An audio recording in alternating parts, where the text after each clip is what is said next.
Привіт, я Паша, це Bihus.info і черговий випуск Злидні.ру або «Русські теж плачуть». І це чудово. Це наш спільний проект з виданням «Наші гроші», в рамках якого ми копаємось в новинних ресурсах Росії, вишукуючи там звістки про реальний вплив санкцій на життя пересічного жителя Мордору.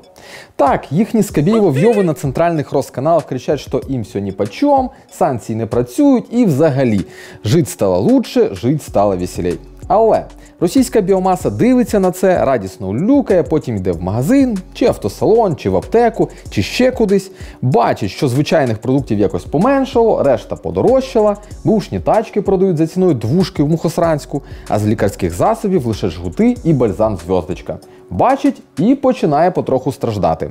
Ці страждання, звісно ж, не входять в контент-план Раїсі 24, тож про них повідомляють дрібніші місцеві ЗМІ. І ось вони якраз наші клієнти, завдяки яким легко міряти середню температуру по цій величезній божевільні.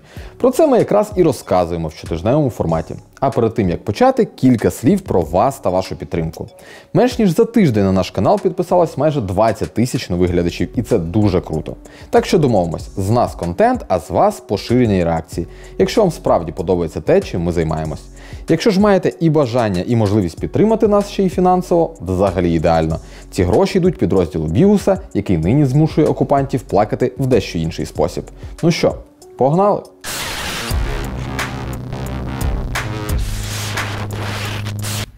Поставити собі на копеечку понтовий вихлоп із нержавійки на Росії тепер затруднительно. І не тому, що копеечки всі дорозсипались, а тому, що в РФ великі проблеми з нержавіючим листовим прокатом.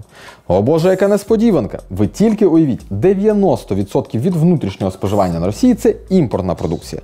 Так, звісно, рядовий Іван або Прасков'я може сприйняти цю новину як «а мені та чаєвой от этой нержавейки. Мені би сахарку, і щоб в кінці, крім блогерів, чот показували». Іван і Прасков'я не розуміють, що нержавіюча сталь використовується в машинобудівній, енергетичній, хімічній, харчовій, фармацевтичній та інших промисловостях. З цього роблять парогенератори, фритюрниці, посуд, покрівлю, деталі, виготовлені з нержавійки, можна знайти у потягах, авіалайнерах і навіть космічних кораблях. Коротше, немає сировини, гайки цьому всьому. Не одразу, звісно, але гра вдовгу нас теж влаштовує. Найсмішніше і найтупіше водночас те, що на Росії про ці проблеми почали говорити ще у 2015-му, після початку війни з Україною. Говорили, обговорювали, планували. Їхнє місцеве Міністерство промисловості розробило та затвердило план заміщення продукції іноземного виробництва на свою, рідну, руськоземельну. Але рукодупість і корупція вкотре спрацювали на ура. Тож до минулого року частка імпортного тільки збільшувалась. Виконавчий директор Асоціації «Спецсталь» Андрій Воронін в розмові з журналом «Металоснабження і збит» повідомив наступне. После введения санкций определенные проблемы с импортом из недружественных стран могут коснуться сортового проката, где ведущим поставщиком была Украина, плоского проката шириной менее 600 мм Южная Корея, сварных труб Италия и первичной заготовки Финляндия, Бельгия и Украина. Ну так, вибачайте, тепер Україна для Росії ведущий поставщик не прокату, а, назвемо це вироби з цинку з залишками армії. Тож страждайте. Росіянці планують, звісно, виправити ситуацію, але на такі глобальні проекти потрібні роки і роки. Воронін каже, щоб зібрати всіх локальних виробників докупи, потрібен контроль і зацікавленість держави. А зацікавленості немає. Та якби була, то РФські потужності, навіть вийшовши на максимальний рівень, не закриють всіх потреб. Тому назад до дерев'яних поробок. А краще одразу в кам'яний вік. Рано вам цивілізацію гратись. А тепер до не просто трагічних для пересічних росіян новин, до вбивчих. Життєформуючи російської поговорки «водка без пива» може зникнути один із елементів. Минулого тижня видання «Собака.ру» випустило статтю з красномовним заголовком «У нас в пиве из отечественного только вода. Російські пивовари о том, що буде з крафтом». А що ж сталося? Виявляється, з російського ринку йдуть великі міжнародні пивні гравці – від Касберг до Хайнекен. В країні дефіцит алюмінієвих банок, плюс ускладнена логістика. Хорошого пива тут не лишилось. То можна ж робити своє, ні? А ось тут же наступний плюс. Плюс проблеми з вітчизняною сировиною. Яка основна пивна сировина? Хміль. Скільки на Росії вирощують власного хмелю? 2%. 2. Решту вони закуповують у, як вони тепер люблять казати, недружественних стран. Про це вже пише парламентська газета. Поки закуповувати і продовжують, але Недостающий объем хмеля сегодня приходится приобретать в Чехии, Германии и США, но теперь нельзя исключать от них подвоха. Подвоха? Серйозно? З будь-яких виріть алканавти. Видання, звісно, спробувало заспокоїти локальних пивоманів, мовляв, бадягу ми все ж таки приготувати зможемо. Правда, коштуватиме вона дорожче, але ж то нічого, правда? Потерпіть. Коротше, можливість робити щось самостійно на пивній ниві вже обговорили в парламентській газеті і прийшли до невтішного. Місцеві експерти, коментуючи можливість вирощувати достатній об'єм власного хмелю, визнають, на це потрібно мінімум 3-5 років. Та й грошей на це піде чимало. А час і гроші – це якраз те, чого у росіянців з кожним днем стає все менше і менше. З чим ми їх і вітаємо. Священна війна росіян з молочкою нарешті виходить на якісно новий рівень. Ви, мабуть, пам'ятаєте, як ці дикуни років 7 тому катком, у буквальному сенсі цього слова, проїхались по імпортному сиру. Типу, не треба нам вашого пармезану, у нас костромської отличного качества. Ну-ну. Оця от вдавана боротьба з сиром плюс санкції нині довела місцевих виробників до дефіциту заквасок.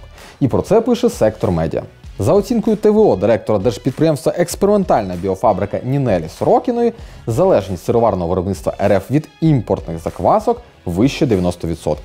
Ну тобто, як росіяни воювали з сирами раніше? Забирайте свій смердючий чеддер, але дайте заквасок, ми щось самі зварганимо скрєпне. Тепер цей номер не прокатить. Вже традиційно місцеві експерти запевняють, що шукатимуть альтернативи, шляхи вирішення ситуації, фінанси і взагалі ми все зможемо самі. Але на все це потрібен час, а поки більшість сортів твердого сиру можуть просто піти за російським кораблем. Жуйте творог і уявляйте, що це Рокфор. Громадян-банкрутів в Росії побільшало на третину. Про це пише видання «Ізвєстія» з посиланням на дані Федресурсу. З початку 2022-го на Росії визнали банкрутами майже 55 тисяч осіб, включно з індивідуальними підприємцями. Це рівно на третину більше, ніж за такий же період в 2021-му. Санкції не працюють, во всьому ні по чому. Ага. Найбільше банкрутів виявлено у Краснодарському краї та в Московській області. Яка ж прикрість. Експерти, з якими поговорили журналісти, прогнозують, що приріст кількості банкрутів лишиться на дуже високому рівні. Мене в цій новині тільки одне турбує. Ви там хоч повиздихайте всі, але відкладайте щось на репарації. Вам ще виплачувати і виплачувати. І це явно не ваш цар-сонечко робитиме, скоріш за все, він не доживе навіть до цього моменту. Тож борги впадуть на мозолисті росіянські плечі. Банкрутами росіяни можуть стати і в дуже нетиповий спосіб. Наприклад, купивши тур в Туреччину. Бо що? Бо Туреччина для росіян тепер пекельно дорога. За улюблені ерефські розваги – вивалити пузо на пляжі, пожерти в all-inclusive і сперти рушник з готелю – тепер доведеться платити суттєво більше. На 84,5%. Принаймні тим, хто живе в Томську. Місцевий сайт Втомське.ру відмітив ріст цінника на відпочинок для місцевих не лише в Туреччині, а й в Арабських Еміратах та Єгипті. В останніх двох ціна виросла не так пекельно, але теж дуже неприємно. На чверть. Ну що ж, будуть їздити по Золотому кольцу.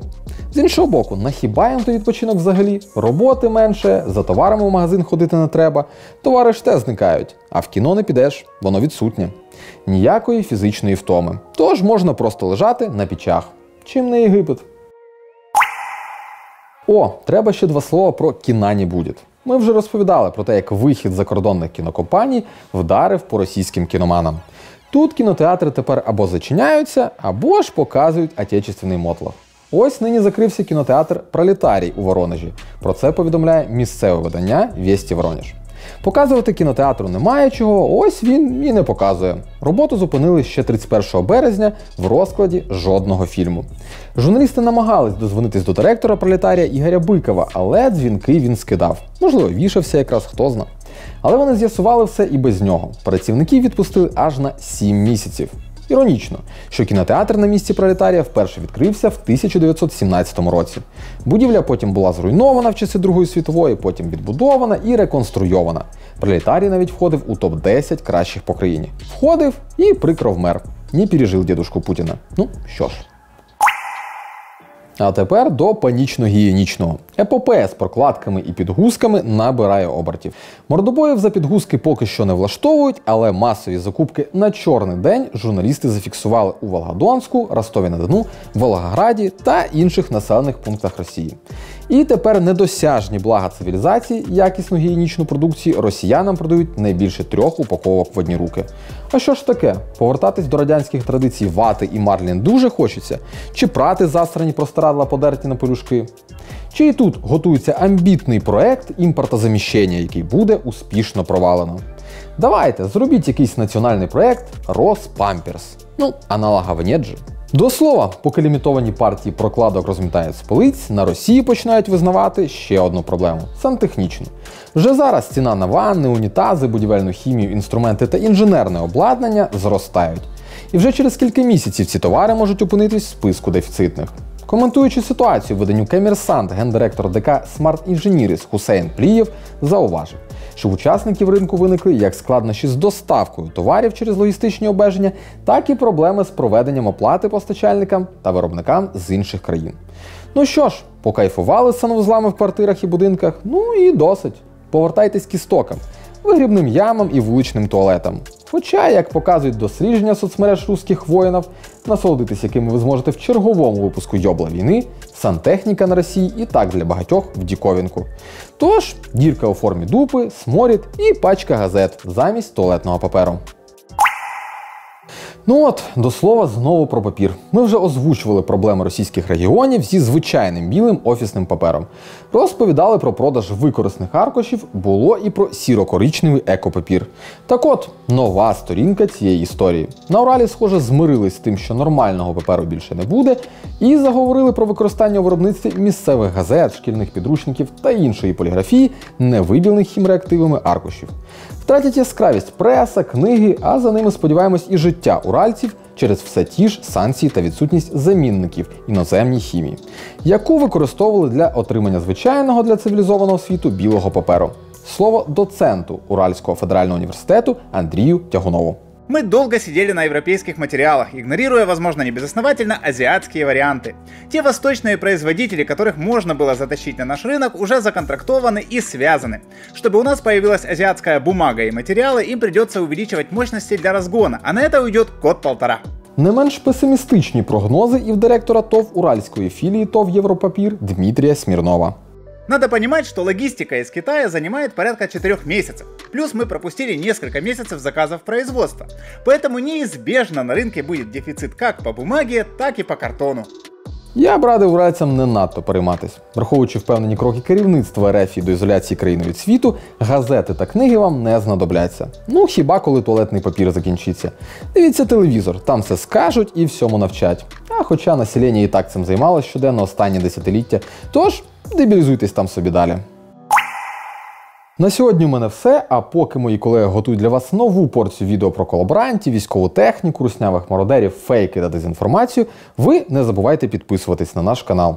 Тоді все це діло точно не пропустите. До зустрічі!